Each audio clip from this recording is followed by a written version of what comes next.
যুদ্ধকালীন আবহে আগরতলাস্থিত উমাকান্ত স্কুলে এই মহড়ায় আয়োজন করা হয়।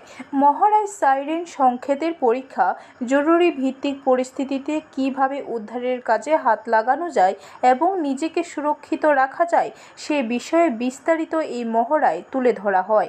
একই সাথে মহড়ায় তুলে দেখা হয় কেউ যদি আহত হয় তাকে কিভাবে উদ্ধার করে হাসপাতালে নিয়ে যাওয়া হবে।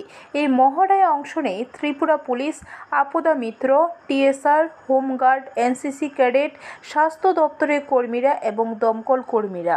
এ বিষয়ে বিস্তারিত জানান পশ্চিম ত্রিপুরা জেলাশাসক ডক্টর বিশাল কুমার।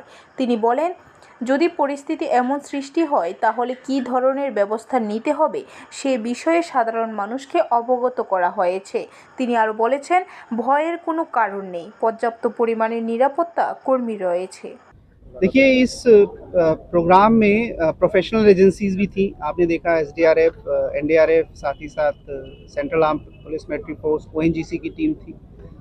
लेकिन जो आम नागरिक हैं उनमें क्योंकि ऐसी तैयारियां रेगुलर उसके साथ नहीं की जाती, तो वहाँ पे जो रिस्पांस था, खासकर जैसे भूकंप आने पे या अटैक होने पे सर हाथ पे सर रख के और नीचे लेटना, इस तरह के रिस्पॉन्सेज कम मिले। परंतु हमें उम्मीद है कि हम और ट्रेनिंग के बाद इस तरह के रिस्पॉन्सेज जो आम जनता में हैं उसमें और इम्प्रूवमेंट करेंगे। और अमूमन जब इस तरह के इंसिडेंट कम होते हैं तो लोगों की जो तैयारियां हैं वो कम हो जाती हैं, बट हम कोशिश कर रहे हैं कम्युनिटी मोबिलाइजेशन के थ्रू इसको इम्प्रूव करेंगे। ब्यूरो रिपोर्ट, खबर त्रिपुरा।